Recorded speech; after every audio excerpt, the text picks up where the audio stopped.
My name is Matthew Todd, and welcome to Inside the Scale Up. This is the podcast for founders and executives in tech looking to make an impact and learn from their peers within the tech business. We lift the lid on tech businesses, interviewing leaders and following their journey from startup to scale up and beyond, covering everything from developing product market fit, funding and fundraising models to value proposition structure and growth marketing. We learn from their journey so that you can understand how they really work, the failures, the successes, the lessons along the way, so that you can take their learnings and apply them within your own startup or scale up and join the ever-growing list of high-growth UK SaaS businesses.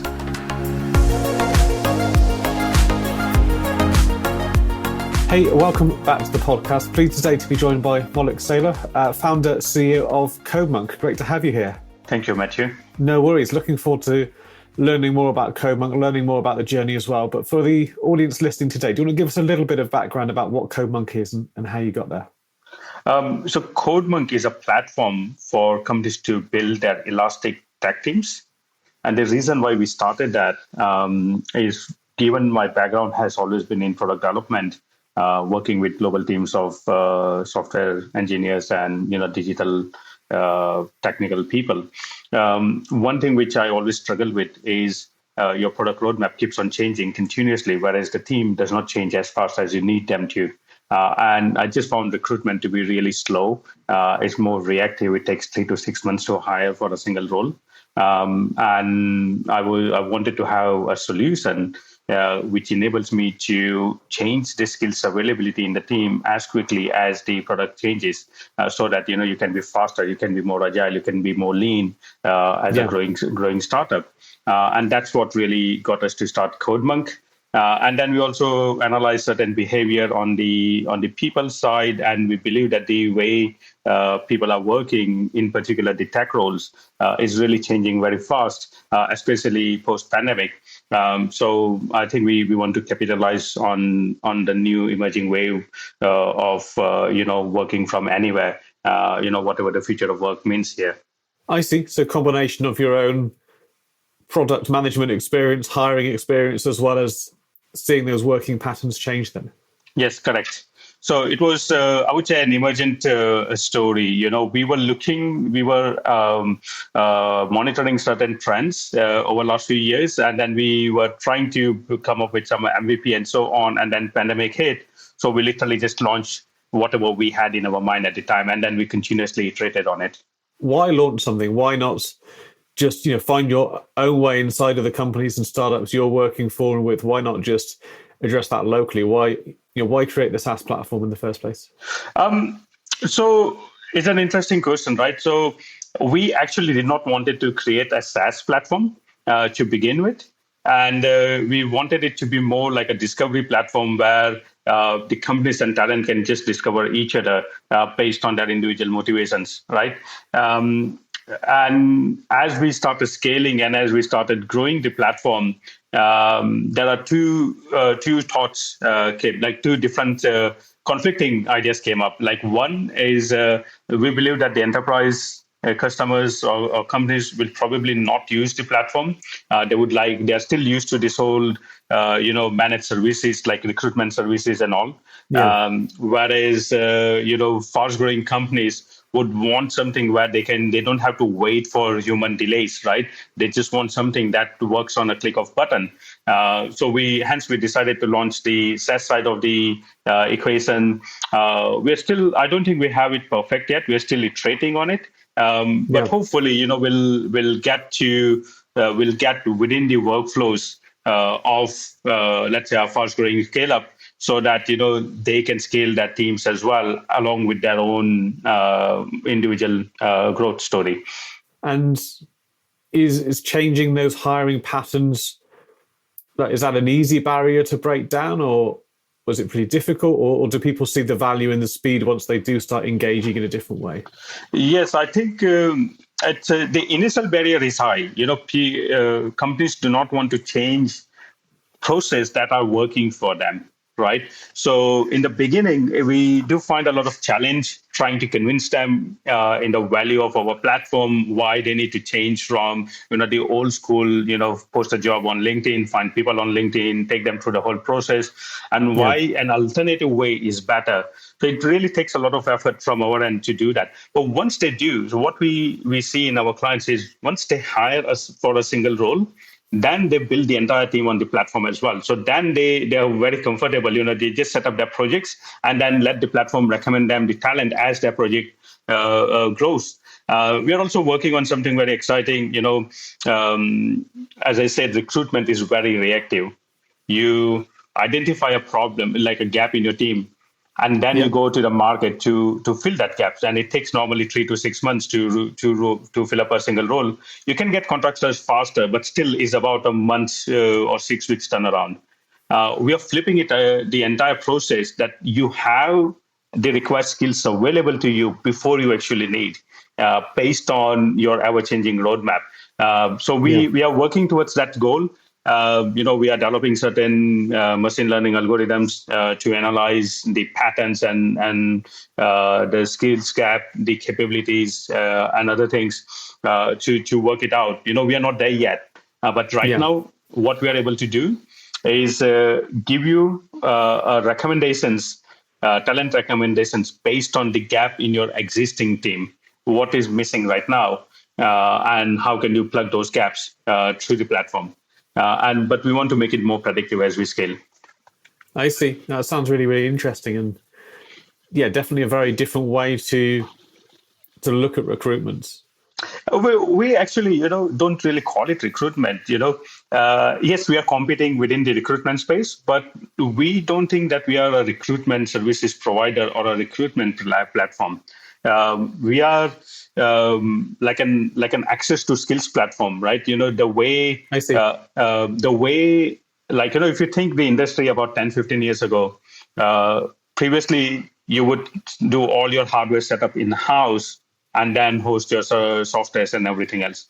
Now you just basically plug and play whatever you need. You just find the cloud service provider for that, or the service you need. You just simply sign up, and within 2 minutes it's up and running, right?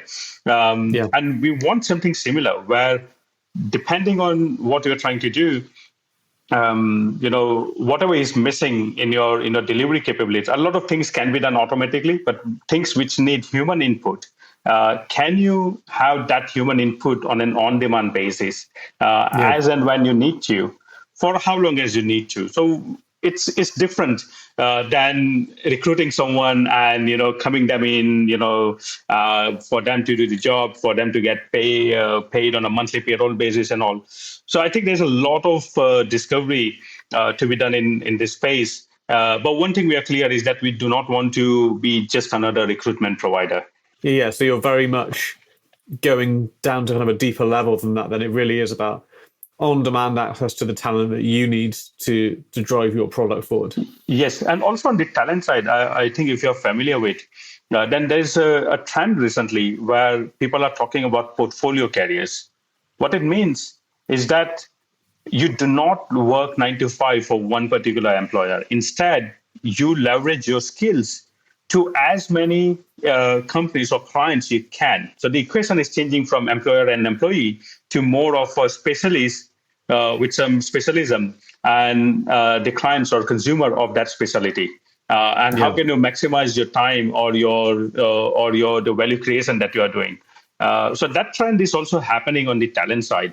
And all we're trying to do is we're trying to get companies who have certain requirements and a specialist with certain specialism. How can we really get them to transact in a meaningful way? So it's more like I don't really know how to define it, but it's more like the micro servicing. Yeah. Microservices are technical term, but we are applying that into human or talent cloud, right, or a talent definition rather than Yeah. hardware. Yeah. No, that makes a lot of sense.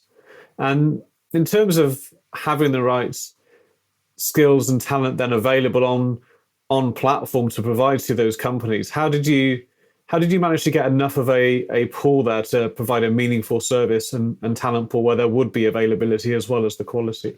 Yeah, that's a great question. For any uh, marketplace or a platform startup, when they're scaling, you always face this chicken and egg problem. Do you build the supply side first or do you build the demand side first?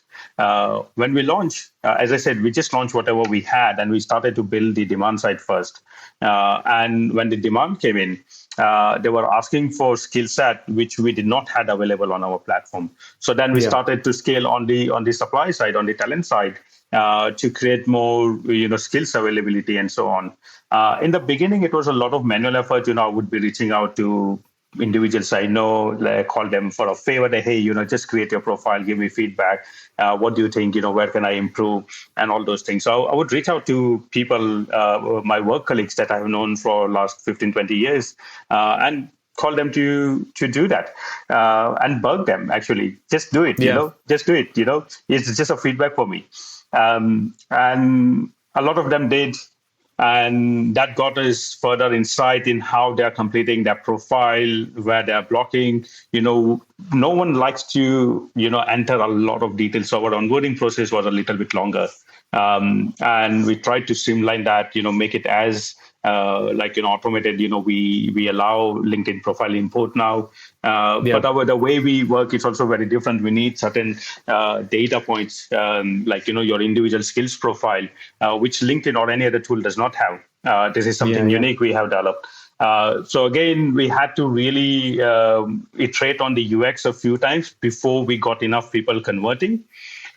And then one more assumption we had when we were doing that, we always believed that a lot of freelance or talent marketplace are focused on individual contributors. As in, if you want an individual freelancer, you go and find one on those platforms. But we knew that a lot of people do not want to work as an individual contractor or individual contributor, as a contractor, by default, you are considered as an IC. But these very people want to work as part of a team. They want to work with not a big team, but a small team that they can rely on. Then together, they can deliver more value to their client. And this I have personally used many times. So I have a few contractors that I have used over last 6-7 years to get a lot of project work done for me. Any project that I am working on or any client project I was doing, I would call in them and get them together, and we all worked well as a team. So we had that insight. So what we did, we launched this feature, Teams feature on our platform, where these individual contributors can create their own teams with the people they want to work with and create almost like a micro agencies, which are specialists into certain domains, certain frameworks, certain technologies or whatever. And that really helped us to scale the talent side, because every single person we are now signing up is now inviting another 4 or 5 people to sign up to our platform. And that really gave us that hockey stick growth on the talent side. I see. That's really interesting. That's an interesting insight that you're right, that these independent freelancers, contractors do typically prefer working as part of a team. But then by fostering that on the platform, it's interesting that you would then get more talent referrals because of it. Yes, exactly. And you get one smart person on the platform, he is going to bring similar people on the platform as well. Right. Yeah. So that also helps us to push, the talent quality, the skills availability, and other supply side issues on the platform. So I would say at this moment, the supply side or the talent side is purely organic. It's working like every week. We get about 1,000 odd talent signing up on the platform without any marketing efforts. So it took us 1 year to get to the first 1,000 talent signups. Yeah. Then the second year, we got to about 7,000, right? And we are just 6 months into our third year, and we now have more than 50,000 talent on the platform. Wow, that's some pretty impressive talent growth. Yeah, exactly. And this really, the Teams feature is what really gave us that growth. Yeah, I see. And when you start scaling the talent at that level, how do you manage quality? Have you had to introduce any other measures to ensure that the people on there are who they say they are and are genuinely good at what they do? Yes, correct. That's a big challenge for most of the talent marketplace, that how do you really vet the talent quality. Now, we cannot vet for every single skill set and every single role. Hence, we narrowed our focus only to the tech roles, right? Yeah. So we are not open for non-technical roles like marketing or accounting or any services kind of capabilities, like which plenty of other platforms do. So we focus purely on tech roles. And then we worked with a specialist vendor to create a very bespoke assessment suite for every single technical skills that we identified to be relevant Okay. for the kind of services or the kind of talent our client would want to hire. We took about an year to develop every single test for these skills. There's still a lot to be developed, so we are still working on it. And again, these tests are designed to be quick test, pass or fail, multiple style questionnaires. So again, one insight we had is most of the talent do not want to take a lot of tests, especially the good ones and the senior ones, and we want them on the platform. Yeah. So because they're good, they know they will get the jobs wherever they want. But we want them on our platform so that we can leverage their capabilities and their experience. So we developed the test in a way where is a very quick multiple style MCQs that you can go through, and either you pass or fail, and the barrier to passing is really high. And once they pass is permanent, so they get like a green tick for that particular skill on their profile, which they cannot change anymore. Okay. Let's say as part of onboarding process, the talent is saying, I'm good in, let's say, a JavaScript framework, and I've done XYZ projects within that. Then the platform will identify that. So the algo will give them about 7 tests to be done around their expertise, and they have to pass those. If they fail, then they get the red tick, which means they say they are really good, but our platform don't think they are good. Yeah. Versus they say they are good and they pass all these tests, and yes, the platform can vet them that they are really good with what they are saying. And then on top of that, the background check, KYC checks are also complicated, especially in a global environment. We manually check. Currently, a lot of profiles one-on-one with you, their background ID check. We get on a video calls with them. And so on. And on top of that, we are also working with a specialist provider, which can do a very detailed in-depth background check, which we offer as an add-on services to our client. Yeah, no, makes sense. Definitely, it sounds like a very robust way to ensure that the quality is there and the platform can be trusted, which has got to be, so important for this kind of platform. So, kind of switching over to the other side of the equation, then, from finding clients who have those skills gaps, who are looking for that talent. How have you approached finding those clients to onboard? You mentioned that bringing on the first person was key, but I'd be interested to hear how you identify opportunity to bring people onto the platform. Again, that's a difficult one. We are still working on it. There are a lot of experiments we are doing to understand the client conversion journey. An interesting insight I can give you right now. The clients who are paying us to use our services are not using our platform. Right.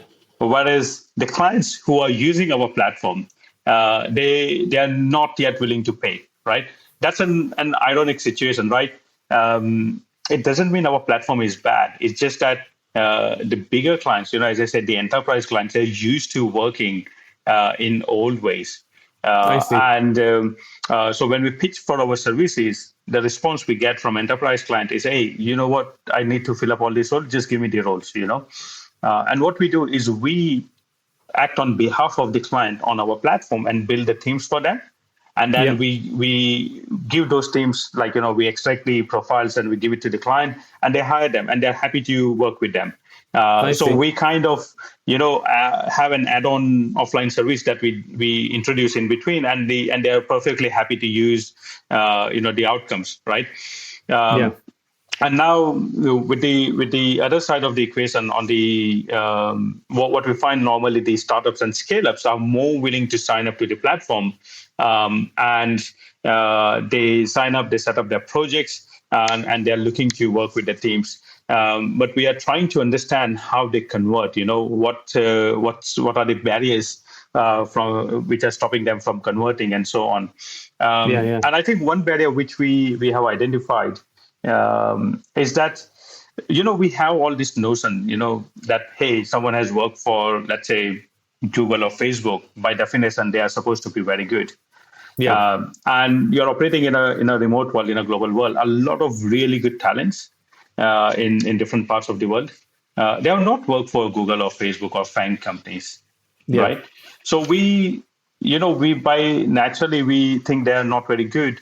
But in my experience, I have found some really, really good developers or technical talent in different parts of the world who have not worked for this FANG or any bigger, well-known brands, but their core fundamental skills are really good.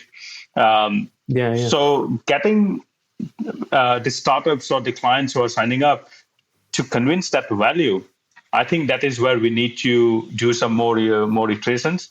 Maybe we need to set up some challenge for our talent to take and showcase their capabilities for the clients to be more convinced. Maybe that's one idea which we are going to work on. Yeah. But this is where I think we are currently seeing some friction on on when they convert. But yeah, my advice to most of the scale-ups who are trying to recruit a lot of talent, that you got to really move out of your FANG zone. Is a cost versus outcome, right? So what is your return Yeah. on investment? Yes, you will get really amazing developer from FANG companies or another top companies. Maybe you will end up paying a lot. Is it really worth that money? Versus you can get probably better developer in a different part of the world for a very, really good price.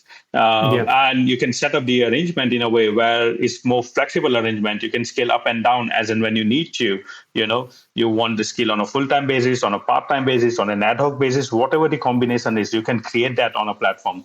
Yeah. And have really a team that works for you in the best possible manner.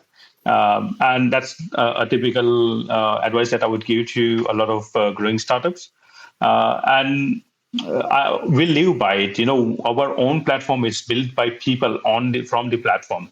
So we built the platform using a few developers I knew personally.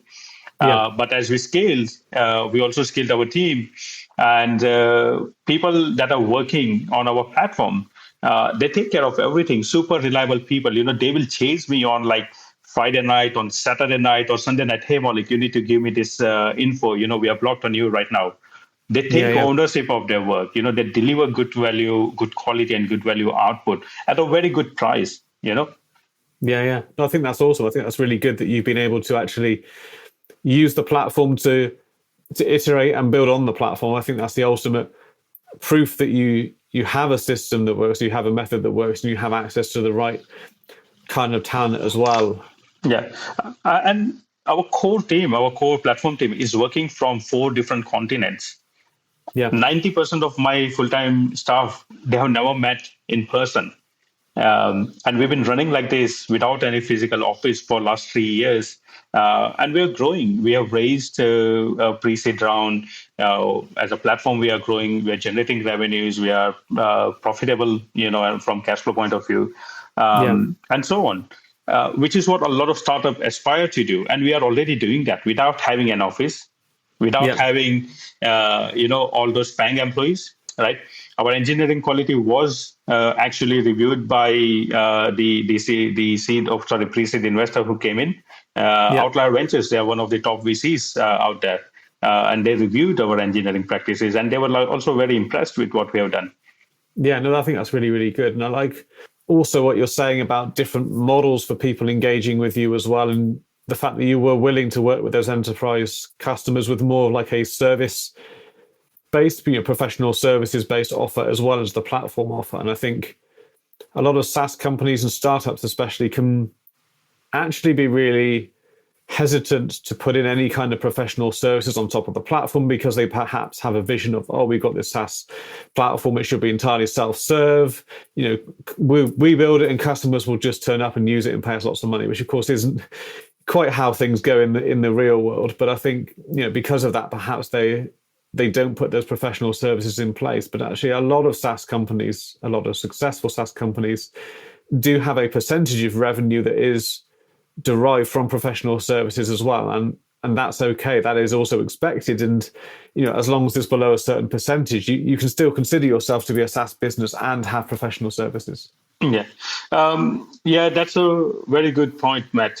And we were always, when we pitch to investors like some VCs, they want to see, hey, are you really a SaaS business, and or are you more of a services business? And we say, like, look, it doesn't matter whether you define us as SaaS or a services business. What matters is we have a tool which is being used by our users, right? And we have defined our pricing based on the usage of that particular tool, right? And we have two channels, whether the client is self-servicing and happy to pay for that service, that tooling, or they were willing to pay more by us providing a little bit of an add-on services without really breaking our legs. Then what's wrong in that? What matters is our growth rate. And that's what we are focusing on.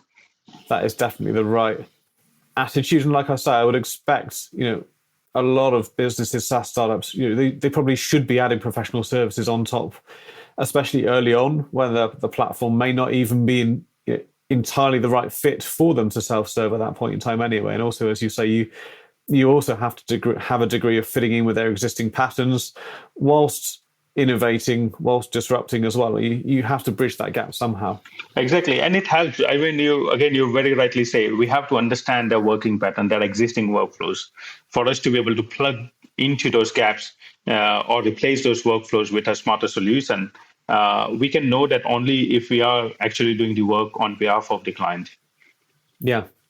In terms of, speaking of working practices, then how people are working, obviously, you mentioned your team is geographically distributed. You kind of mentioned changes in working patterns as well, or the portfolio type careers. How do you envisage that whole world of work and talent engagement, changing over the next year or two, and how do you see your platform being able to support that?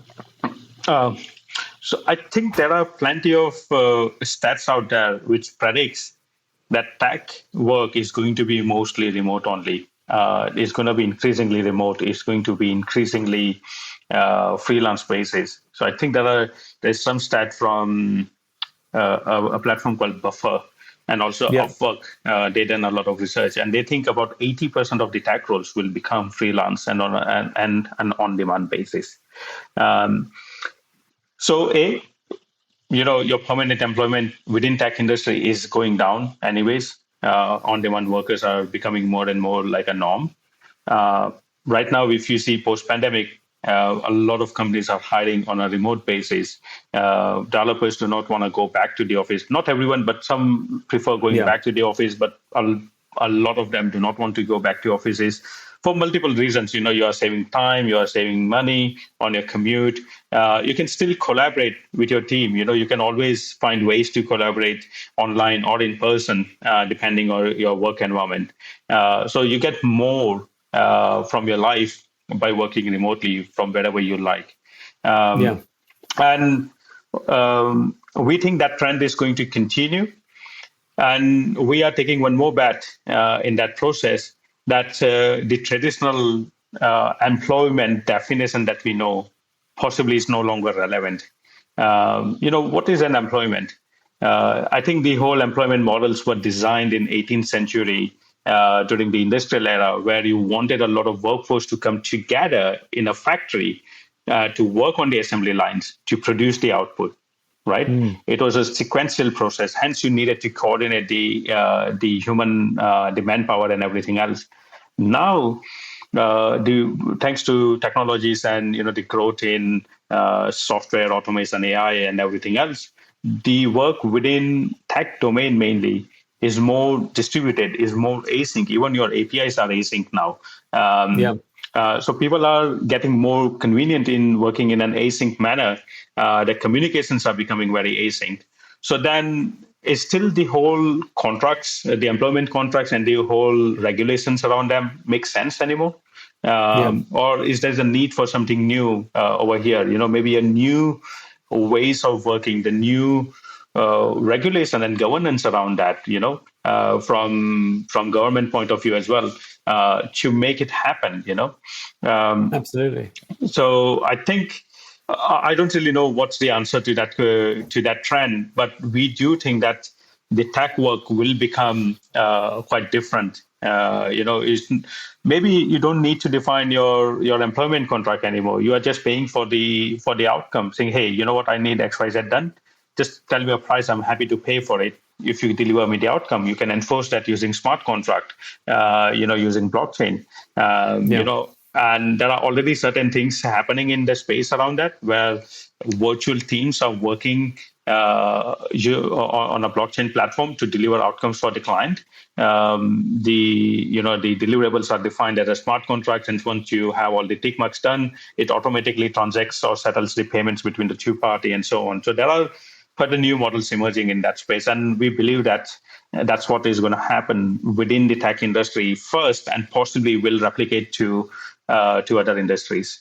Yeah, I think it's going to be really interesting to keep an eye on. And I think you're right in saying I think there will be innovation in terms of contracts management point of view, contracts, and also in terms of the payroll side of things as well. I know that can certainly be a barrier, that complexity or perceived complexity and different regulations depending on where talent is based in the world as well can come into play. But if you can simplify that for people and find a way to align the regulation with what's possible, with what your platform can do, with what is going to work best for the people needing access to that talent, I can see there being a lot of scope for innovation in those areas. Yes, correct. And regulation is a key challenge here.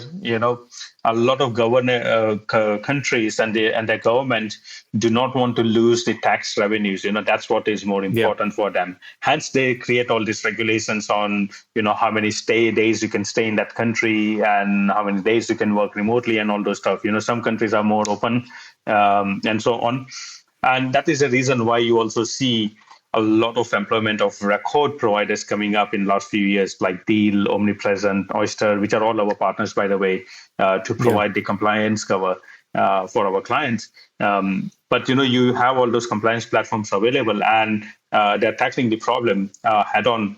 In a lot of different countries. So I think the concerns from the client point of view, there should be certain concerns, but I think those concerns are addressed by a lot of existing solutions.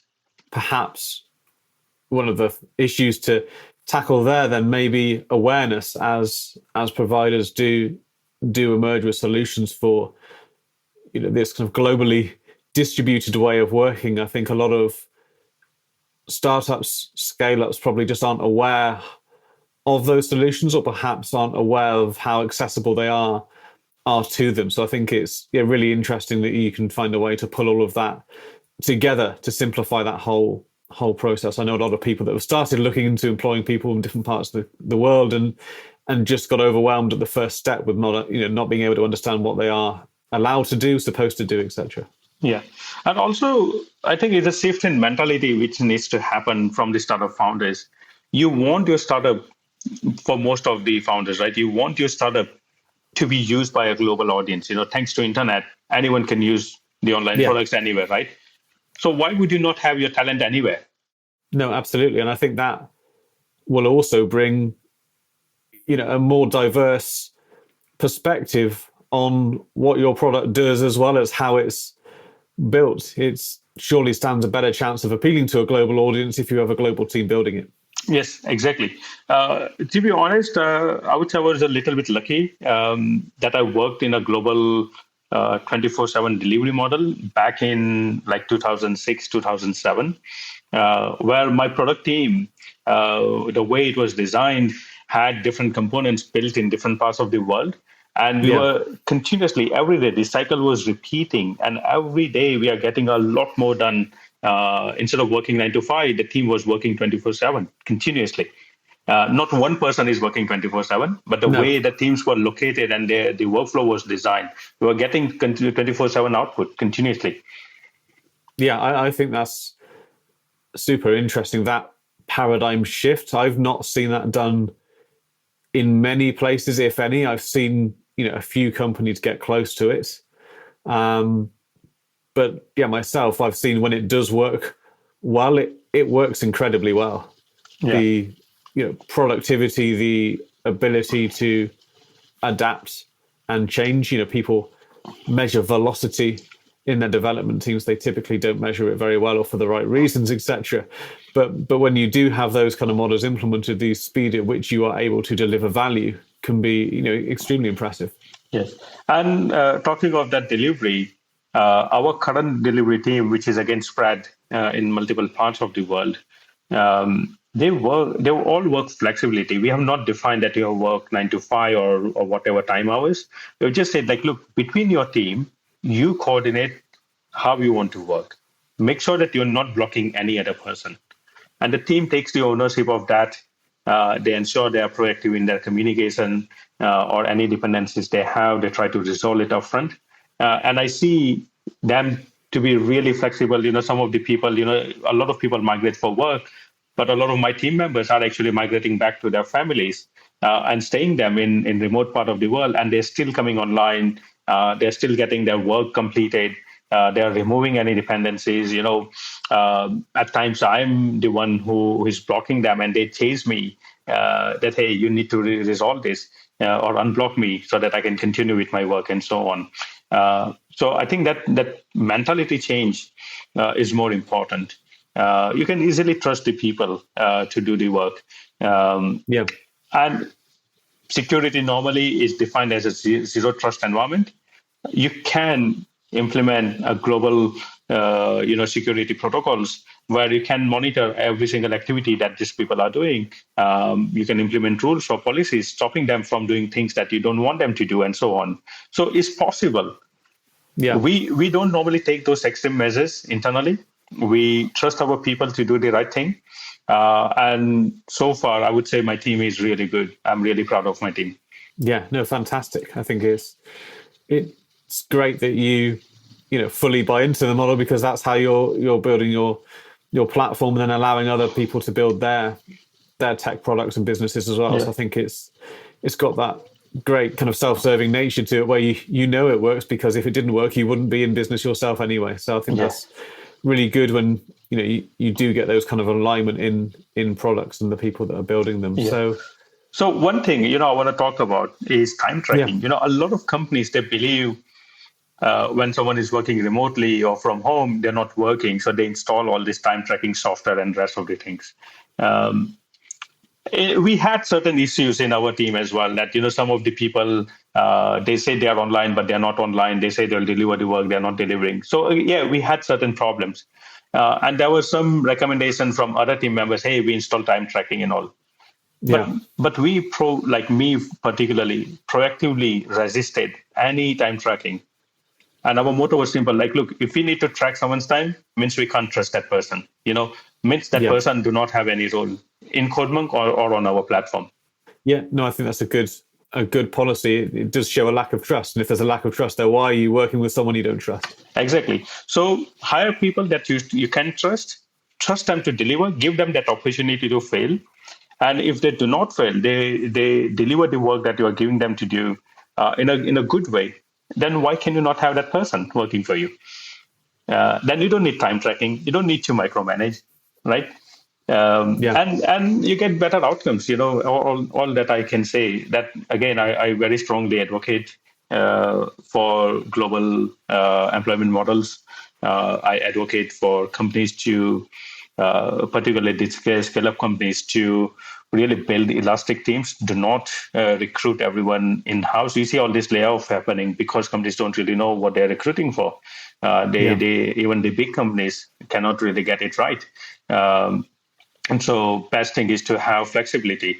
Maybe have certain key roles in-house and then build around those roles and pay for outcomes. Do not micromanage on time and whether you're online or offline. Focus on the outcomes. Focus on the deliverables. So if you make sure that you define the right outcome for your team, ensure that they understand what they need to do to achieve that outcome, make them understand what are the timelines you're working on, right? Understand any of their concerns if they have.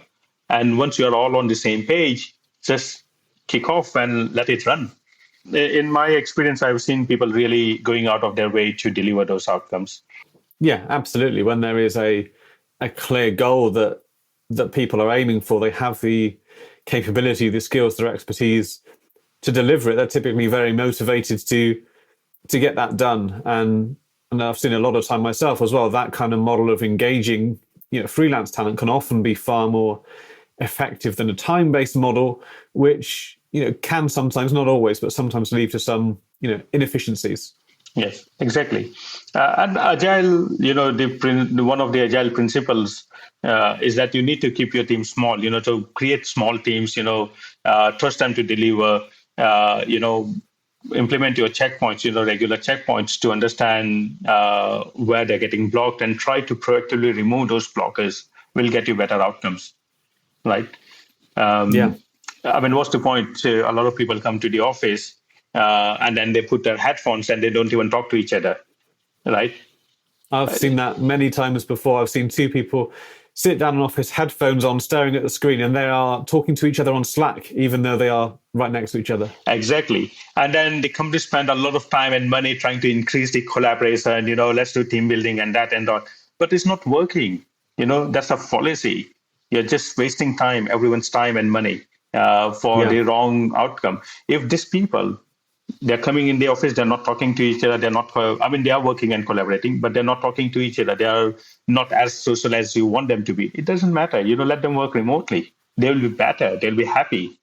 Not everyone is suited to that, but I think a lot of people, and especially a lot of people in tech roles, that they are suited to that, and that does seem to work well. I think if you give people option to do that, then, as you say, you open yourself up to that global talent pool. You can often get a better outcome in terms of quality and in terms of costs as well, and time. Yes, correct. I strongly recommend that. Scale-ups in particular. The funding situation has changed. A lot of scale-ups are getting down round. They are getting lower valuations, so you're not able to raise as much as you would want to in the current climate. So if you're, and again, there is a slowdown, so you're not able to grow as fast as you would like to. So if your top line has reduced, why don't you reduce your overhead? So why don't you reduce your, R&D cost? And you can still have a better bottom line if you reduce that middle bit in between. And I think going global and going remote is one of the best way of doing that.